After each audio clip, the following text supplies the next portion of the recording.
I'll get right to your question there. How can you return back to normal? How can you close your chakras and make this all go away?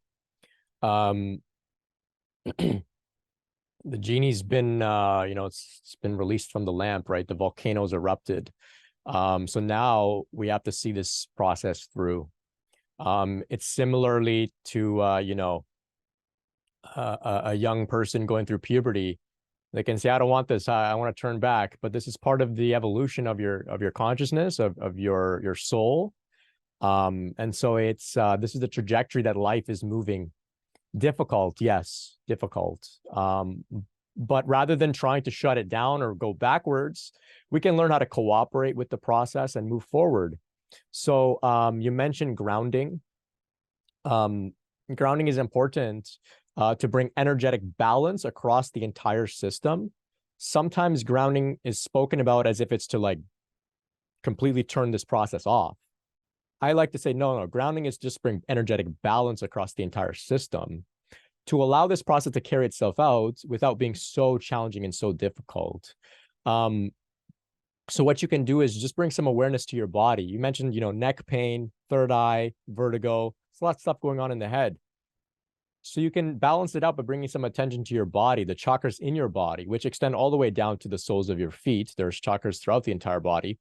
And so exercise, eating well, avoiding any breath work, pranayama, any sort of meditations that have to do with the third eye, the head, avoiding also trying to manipulate the energy, shut it down, draw it down, none of that. Just cooperating with the process and doing very basic things for self-care of the body, going for walks, working with your hands, gentle meditation on the feet, on the legs. These things can really help.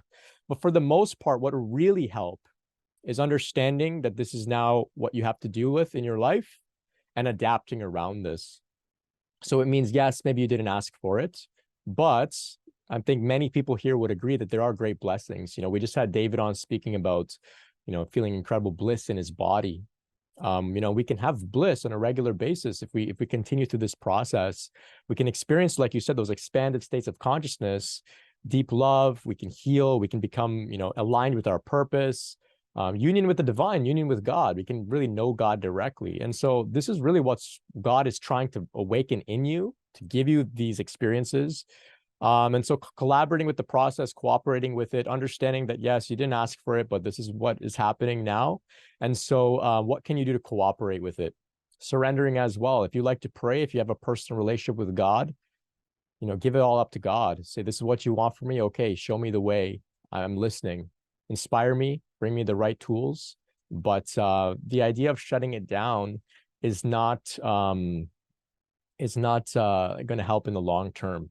Now, just for the record here, I can speak. There is a way to shut this down temporarily, and many people find it inadvertently, and it's through substance abuse, particularly alcohol. But of course, this leads to more problems than just going through with this process. And I just share that because I want to be transparent. I don't want to say there isn't a way. There is a way, but it's not worth it. It just brings incredible difficulty. And I encounter people that just don't know what to do, and so they for whatever reason end up with addiction, and it is very, very difficult. So just surrender. This is what God has chosen for your destiny. Surrender. It will all work out.